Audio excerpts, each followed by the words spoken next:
Ahoj lidi, já vás zdravím. V dnešním videu vám ukážu tenhle ten zajímavý zapalovač, který je vodotěsně, nerozbitně zabalený. A ta zajímavost, která je na tom zapalovači, je uvnitř. Je to takovýhle malý prcek v tomhletom ochranném obalu. A ta zajímavost spočívá v tom, že nemá žádnou benzínovou ani plynovou náplň, ale nabíjí se přes USBčko, tady vidíte zdířku, nasadíte nabíječku, okamžitě začne svítit dioda, nabije se zhruba za 1,5 až 2 hodiny a pak máte 100 až 300 těchto žhavení. Výhoda, že to neuhasíte ani vodou, ani to nesfouknete. Doufám, že to vidíte, proto jsem šel takhle do stínu, aby to bylo vidět. Je to taková plazma. Zapálíte tím jak svíčku, tak samozřejmě papír, tak i nějaký dřevo, v tomhle případě bambusový parátko. Funguje to slušně, když to dám doprostřed, kde to je silný.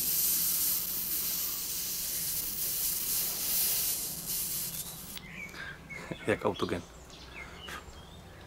Je to taková blbinka, mě to zaujalo, líbí se mi ten obal, líbí se mi to, že žádný to médium z toho nemůže vyprchat, můžete to dobít powerbankou, můžete to dobít solárem a je to taková záložka do batohu, kdyby bylo potřeba. Schválně jsem ještě navštívil tu nejplavší místnost, kterou doma máme, abyste se mohli mrknout, o trošku hází prasátka, se omlouvám. Vidíte to?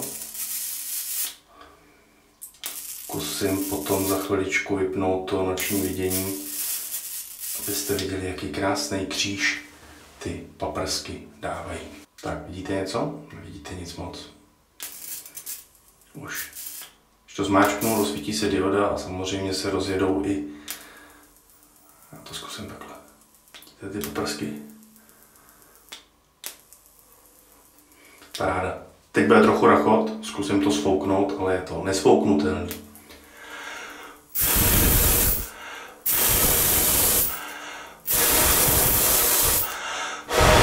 Už.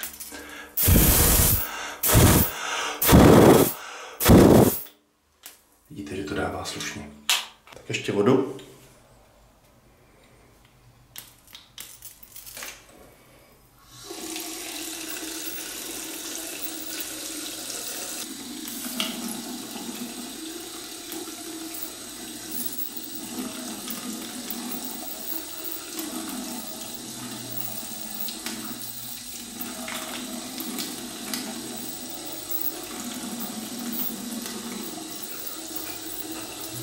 Nabíjení naprosto jednoduchý.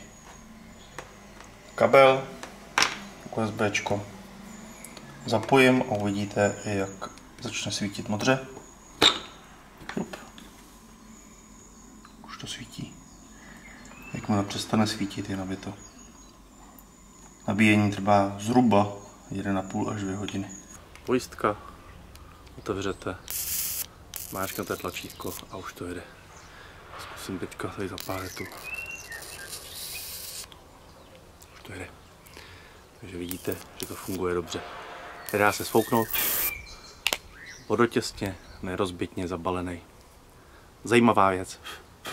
Podívejte se někde na prodejně, protože mě tohleto pobavilo, oslovilo. A jako záložka, i když mám rád ty přírodnější způsoby rozdělávání ohně, tak jako záložka už je to baton. Mějte se hezky u některých z dalších videí zase. Ahoj.